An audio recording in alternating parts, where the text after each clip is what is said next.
Hello, welcome back to my channel. मेरे YouTube channel पर आप सभी लोगों का बहुत-बहुत स्वागत है।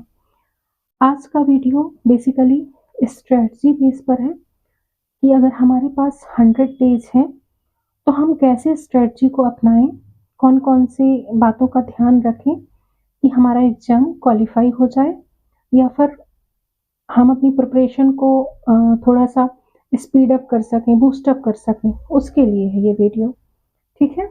वीडियो अच्छा लगे तो लाइक, शेयर एंड सब्सक्राइब करें और वीडियो पे लास्ट तक बने रहें। तो सबसे पहले हमें अपने पाठ्यक्रम का सिलेबस उठाना है।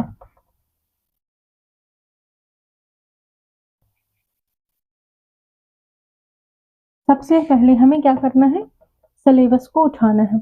सिलेबस को उठाने के बाद हमें उसमें जितने भी टॉपिक हैं, जितनी भी यूनिट है, उनको बहुत अच्छे से देखना है और देखने के बाद हमें अपना आकलन करना है। ठीक है? सिलेबस को देखने के बाद हमें अपना आकलन करना है कि हम से कौन-कौन से पॉइंट प्रिपेयर हैं, कौन-कौन सी यूनिट प्रिपेयर है। ठीक है? आपने अपना एनालिसिस कर लिया। सिलेबस को उठाने के बाद आपने अपनी सभी यूनिट सपोज़ दैट आपके एग्ज़ाम में 10 यूनिट है, तो आपने अपनी सभी 10 यूनिट का आकलन कर लेना है कि आपसे कौन-कौन से पॉइंट अच्छे से आ रहे हैं, कौन से पॉइंट अच्छे से नहीं आ रहे हैं। ठीक है? आपने आकलन कर लिया। ठीक है, इसे मैं इरेज कर देती हूँ। इसके बाद आपको क्या करना है कि आपके पास 100 डेज है।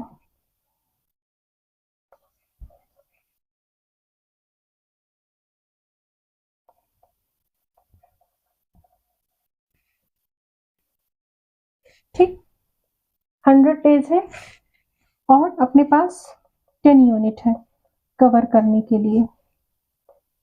ठीक है, अब 100 डेज को अपन क्या करते हैं कि 5 डेज को अपन हटा देते हैं, क्योंकि 5 दिन ऐसा हो जाता है कि कभी दिन का वक्त खराब हो गया, कभी रात का वक्त खराब हो गया, कभी कुछ ऐसा काम आ गया, इमरजेंसी आ गई, तो अपन इसमें से 5 डेज माइनस कर देते हैं। ठीक है, अब अपने पास कितने डेज बचे? 95 डेज। अब इन 95 डेज की स्ट्रेटजी अपन समझते हैं। इन 95 डेज में अपने को क्या करना है कि 2 पार्ट में डिवाइड कर लेना है। ठीक, अपन ने क्या किया? 70 डेज एक पार्ट में डिवाइड किया और एक पार्ट में अपन किया 25 डेज। ठीक, हमने ये कर लिया। 70 डेज और 25 डेज में अपने 100 डेज को डिवाइड कर लिया। 100 days minus 5 days and after that 70 days and 25 days. ठीक है, इसके बाद अपने को क्या करना है? ये जो हमारी 10 यूनिट है, 10 यूनिट है, इन 10 यूनिट को हमें इन 70 डेज में पर यूनिट को हमें 7 डेज देना है। 7 डेज पर यूनिट। ठीक है, अब इन 7 डेज में हमें करना क्या क्या है? 7 डेज को हम फिर से 2 पार्ट में डिवाइड करेंगे। 5 डेज 2 डेज। ठीक है, अपन इसे 5 डेज और 2 डेज में डिवाइड करते हैं। अब इन 7 डेज में हमें एक यूनिट को पूरा कंप्लीट करना है। ठीक, इस प्रकार से कुछ रखेंगे हम इसे और इस 1 यूनिट को हमें इन 5 और प्लस 2 में कंप्लीट करना है। ठीक है, करना क्या क्या है? सबसे पहले इन 5 डेज में आप क्या कीजिए कि जो भी यूनिट आप उठा रहे हैं उसके सिलेबस को आप देखिए बहुत अच्छे तरीके से, उसकी थ्योरी को पढ़िए और साथ ही साथ एमसीक्यू सॉल्व करते चलिए। ठीक है, मैं यहाँ लिख देती हूँ थ्योरी प्लस एमसीक्यू आपको सॉल्व करने हैं इन 5 डेज में। ठीक है, क्या करना है आपको? जितनी भी एक यूनिट की थ्योरी होगी वो और उसके एमसीक्यू आपको साथ साथ में सॉल्व करते चलना है। और इसके साथ ही आपको एक काम और करना है, आपको एक टेस्ट सीरीज डेली लगानी है। ठीक, एक टेस्ट सीरीज वो कैसी होगी, आपकी फुल लेंथ टेस्ट सीरीज होगी इन 10 यूनिट की। मतलब जो आती है मार्केट में उन्हें आपको ले लेना है और उस टेस्ट सीरीज को आपको सॉल्व करते चलना है। ठीक, इससे आपका जो पूरी जो प्रिपरेशन है उसका ओवरव्यू मिलता चलेगा और इससे आपको यूनिट वाइज का ओवरव्यू मिलता चलेगा। ठीक है, इसके बाद आपको क्या करना है, ये जो आपने थ्योरी और एमसीक्यू किया है, तो डेली रात में आपको क्या करना है, जब आपकी पढ़ाई कंप्लीट हो रही हो तो आपको थोड़ा सा 10 मिनट का टाइम निकाल के अपना एनालिसिस करना है। ठीक है, कि आपकी प्रिपरेशन कहाँ तक पहुंची है। अपना एनालिसिस करने के बाद क्या करना है कि जो भी टॉपिक आपके कंप्लीट नहीं हो रहे हैं, जहाँ पे आपकी डाउट हो रहे हैं, जहाँ पे आपके कुछ क्वेश्चन गलत हो रहे हैं, उन्हें आपको एक पेज में लिखते चलना है। सपोज दैट आपने इतिहास का कोई टॉपिक उठाया, हिस्ट्री का, उसका कोई पॉइंट क्लियर नहीं है तो आपको यहाँ पे लिख लेना है। सपोज दैट आपने भूगोल का कोई टॉपिक उठाया, मान लीजिए कि ज्वालामुखी से रिलेटेड कोई टॉपिक है। ठीक है, ज्वालामुखी से रिलेटेड, तो जो भी टॉपिक आपको क्लियर ना हो उसे आपको इस पेज पर लिखते चलना है। ठीक है, करंट अफेयर का हो गया और व्यक्तित्व से रिलेटेड टॉपिक हो गया, जो भी टॉपिक आपका क्लियर नहीं है या कि जहाँ पे आपको थोड़ा सा कंफ्यूजन हो रहा है, मिस्टेक हो रही है, उनको आपको एक पॉइंट में लिखते चलना है, यूनिट वाइज लिखना है। ठीक है ना, यूनिट वाइज।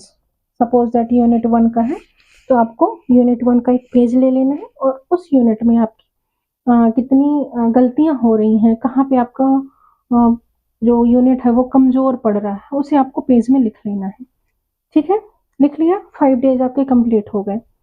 5 डेज तक ये करना है। अब आपको फिर जब पांचवें दिन का जो रात होगी उस दिन आपको क्या करना है, आपको इस पेपर को लेना है और सिलेबस को लेना है। फिर देखना है कि आपके जो वीक पॉइंट है वो कहाँ कहाँ पे हैं, आपके जो कमजोर पॉइंट है वो कहाँ पे हैं सिलेबस के अकॉर्डिंग और आपने जो प्रिपरेशन की इस 5 डेज में उसके अकॉर्डिंग। ठीक है, और फिर इन 2 डेज में आपको इसको कवर अप करना है। आप ऐसा भी कर सकते हैं कि एक दिन में आप इसको ये जो आपकी कमियां हैं उनको कवर अप करना है और एक दिन में फिर ये जो पूरी यूनिट है उसको एक रिवाइज मार लेना है। ठीक है, समझ में आया? इतना आपको 70 डेज तक करना है पर यूनिट के लिए। आप ये करते चलिए, आपकी पूरी प्रिपरेशन हो जाएगी। आपने ये किया 70 डेज तक। ठीक है, इसके बाद जब आपकी सारी यूनिट कंप्लीट हो जाए, जब आपकी सारी यूनिट कंप्लीट हो जा रही हैं, अब आपके पास 25 डेज बचे हुए हैं और इसके साथ साथ जब आप इधर ही 7 डेज की प्रिपरेशन कर रहे हैं ना और 70 डेज की प्रिपरेशन, तब आपको एक फुल लेंथ टेस्ट सीरीज लगाना है। ठीक, आपके 70 टेस्ट सीरीज भी हो जाएंगे कि नहीं हो जाएंगे? हो जाएंगे ना। हाँ, तो 70 टेस्ट सीरीज हो जाएंगे और एक बार आपकी पूरी जो यूनिट है 10 यूनिट वो पूरे रिवाइज हो जाएंगे। अब अपने पास 25 डेज शेष है। ठीक, अब इन 25 डेज में अपने को क्या करना है कि अपने को फिर से देखना है। देखिए, अगर हम प्रिपरेशन ऐसी कर रहे हैं ना कि हम सिर्फ पढ़ते जा रहे हैं तो कोई फायदा नहीं होने वाला है। मैं भी ऐसे करती थी, मैं पढ़ती जाती थी, सिलेबस देख लेती थी, कौन सा टॉपिक है उसको उठा के डायरेक्ट पढ़ने लगती थी, सिलेबस उठाती थी और उस टॉपिक को देखती थी और पढ़ने लगती थी। मैंने कभी ना अपना एनालिसिस नहीं किया, सच बता रही हूँ, मैंने कभी अपना वो एनालिसिस ना करने की वजह से छूट जाता है। तो आपको ये गलती नहीं करनी है। ठीक, अब अपने को 25 डेज में क्या करना है कि 25 डेज है, आपको 20 डेज, फिर इसको डिवाइड करिए आप इसको 20 डेज और प्लस 5 डेज में फिर से डिवाइड करिए। अब इन 70 डेज में जितनी आपने प्रिपरेशन की है, जितनी आपने तैयारी की है, उसको सबको इन 20 डेज में रिवाइज करना है। ठीक, मतलब जो भी आपका प्लस माइनस जितना भी आपको करना है इन 20 डेज में आप कंप्लीट कर लीजिए। वो आपकी प्रिपरेशन के ऊपर डिपेंड करता है कि आपकी प्रिपरेशन कहाँ तक पहुंची है, कहाँ तक नहीं पहुंची। ठीक है, तो इस 70 डेज में जो भी टॉपिक छूट रहे हों, जो भी बच गए हों, और जैसे आपने आकलन किया, एनालिसिस किया, तो जो टॉपिक कमजोर हो रहे हो, जिनमें डाउट हो, कंफ्यूजन हो, उन सारे टॉपिक को आपको इन 20 डेज में कवर करना है। आप चाहे तो इसको फिर से 2 पार्ट में डिवाइड करके कर सकते हैं, 10 डेज और 10 डेज। तो 10 डेज में अपने को फिर से एक बार रिवाइज कर लीजिए और 10 डेज में एमसीक्यू सॉल्व कर लीजिए। बट मेरे हिसाब से तो यही रहेगा कि एमसीक्यू और थ्योरी साथ में चलती रहे, साथ में चलता है ना तो ज़्यादा बेटर रहता है। ठीक, तो आप ये कर सकते हैं कि इन 20 डेज में पूरी 10 यूनिट फिर से रिवाइज कर लें। ठीक, अब आपकी प्रिपरेशन हो गई पूरी कंप्लीट, कोई डाउट नहीं, कोई प्रॉब्लम नहीं। अब आपको एग्जाम क्वालिफाई करने से कोई नहीं रोक सकता। फिर ये जो 5 डेज बचे हैं, इस 5 डेज में आप आराम से अपना जो भी छूटता हो, जो भी आपको मतलब प्रॉब्लम समझ में आ रही हो, उस 5 डेज में आप बिल्कुल आराम वाली पढ़ाई करिए।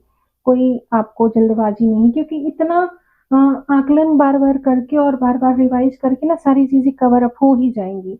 और जब कवर अप हो जाएँगी तो इन 5 डेज में आपको सिर्फ आपको पढ़ना रहेगा। इसके लिए आपको क्या करना पड़ेगा, एक जो आपका टाइम टेबल है या फिर जो आपका रूटीन है उसको आपको सेट करना पड़ेगा। बिना सेट किए ये प्रिपरेशन नहीं हो सकती है सब 95 डेज की। तो आपको बेसिकली करना क्या होगा कि सपोज दैट मैं इरेज कर दूं इसको,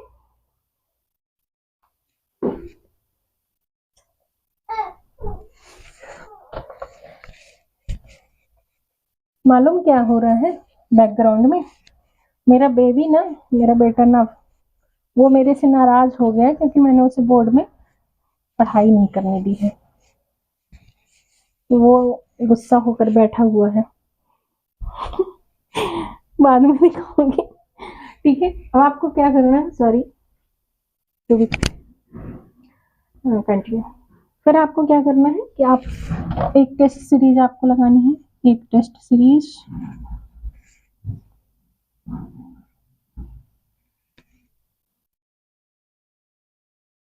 थ्योरी, सॉरी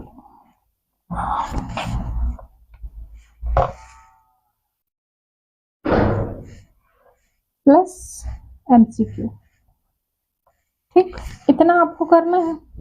तो इसके लिए आपको प्रॉपर टाइम चाहिए। टेस्ट सीरीज को आप इवनिंग में रखिए।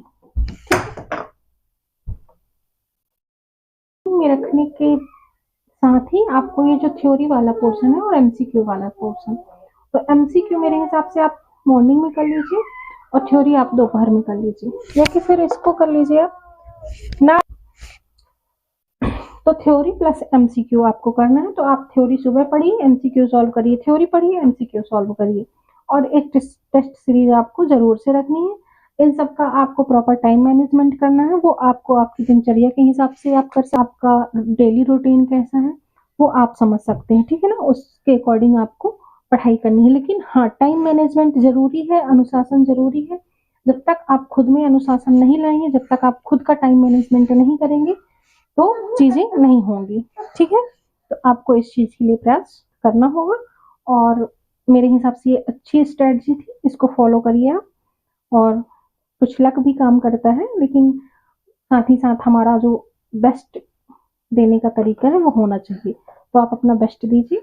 और इस वीडियो में इतना ही, मिलेंगे नेक्स्ट वीडियो में नेक्स्ट चीजों के साथ। तब तक के लिए बाय बाय।